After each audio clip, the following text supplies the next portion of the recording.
Les points et miles expirent-ils? Si oui, quand? C'est ce que nous allons voir dans cette nouvelle vidéo. N'oubliez pas de rester jusqu'à la fin afin de découvrir un site qui vous indique sur la même page quand tous vos points de chaque compte expirent. Bonjour à tous, bienvenue dans cette nouvelle vidéo. Moi c'est Yestin, auteur et fondateur du blog Aviation Travel World. Sur cette chaîne, je partage toutes les meilleures astuces afin de voyager plus souvent, plus confortablement et pour moins cher. Aujourd'hui, on se retrouve pour une vidéo à propos de la durée de vie des miles et points. Comme vous le savez, il existe une grande variété de miles et points qui vous permettent de voyager à tarif réduit. Mais ces points, évidemment, vous désirez les utiliser, mais malheureusement, dans certains cas, ils expirent. Dans cette vidéo, nous allons regarder cas par cas la durée de vie des miles/points. Tout d'abord, les fameux points American Express. Vos points Membership Rewards n'ont aucune date d'expiration tant que vous avez une carte American Express valable. Autrement dit, si vous désirez résilier votre carte, il faudra avant dépenser ou transférer vos points afin de ne pas les perdre. Si vous avez une autre carte active, hors carte supplémentaire, ou que vous changez de carte, vos points resteront sur votre compte. Passons maintenant aux Flying Blue Miles. Les miles utilisés par le programme fidélité Flying Blue d'Air France KLM. Ces derniers expirent 24 mois après la dernière activité, mais vous pouvez étendre leur durée de vie à chaque fois qu'il y a une activité sur votre compte, telle que prendre l'avion et cumuler des Flying Blue Miles. D'autres programmes comme celui d'Alaska, d'Alitalia ou Aeromexico fonctionnent avec la même durée et exigent également une activité pour étendre la durée de vie de vos miles.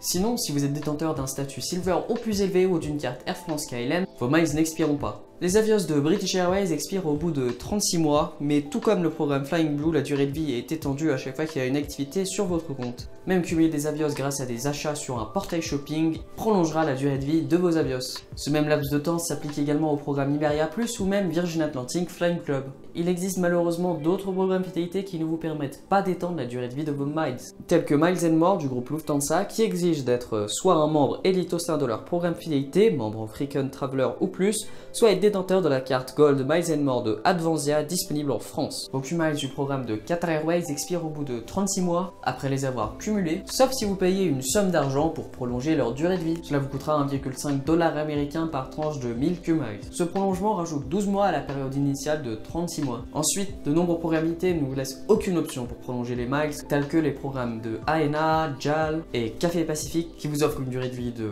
36 mois à partir de la date où vous les avez reçus. Enfin, heureusement, il existe des programmes fidélité où vos miles n'expirent jamais. Pour vous donner quelques exemples, il y a les Sky Miles de Delta, le programme de United et même celui de JetBlue. Pour les hôtels, la plupart des programmes fidélité vous permettent d'étendre la durée de vie de vos points avec seulement de l'activité. C'est le cas pour Hilton Honors, Marriott Bonvoy et même Radisson Rewards. En conclusion, tous les programmes fidélité, que ce soit d'hôtels ou de compagnies aériennes, ont appliqué des règles propres à leur programme. Si vous voyagez très peu, c'est bien évidemment plus judicieux de créditer vos miles à un compte où ils n'expirent jamais ou alors après une longue période et que vous pouvez prolonger avec de l'activité qu'un programme où il n'y a aucune option pour prolonger. Un tout dernier point que je désire rajouter, grâce à Award Wallet, vous pouvez suivre le nombre de points et miles que vous avez dans vos comptes, mais pas seulement d'hôtels et de compagnies aériennes, mais de sites d'enseignes comme Starbucks ou Sephora. Il vous indique également quand ces points/miles expirent. De plus, c'est complètement gratuit. J'espère que cette vidéo vous aura plu. Au cours de l'année, je publierai de nombreuses vidéos portant sur les cartes, points, meilleurs programmes fidélité, meilleurs billets primes. N'oubliez pas de vous abonner et d'activer la cloche afin d'être notifié de toutes mes prochaines vidéos. Toutes mes vidéos sont disponibles sous forme d'articles via le lien en description qui vous dirigera vers mon blog. Si vous avez aimé celle-ci, n'hésitez pas à laisser un like, cela me ferait très plaisir et on se retrouve dans quelques jours. Dans cette vidéo, j'exprime mon opinion personnelle et de ce fait, je ne vous oblige en aucun cas de réaliser des décisions financières telles que prendre une carte American Express. Je ne serai pas tenu responsable de vos décisions financières, ni d'un potentiel endettement, ni de quoi que ce soit. Si vous hésitez sur certains aspects financiers, je vous conseillerais d'aller prendre rendez-vous avec un conseiller financier car je n'en suis pas un.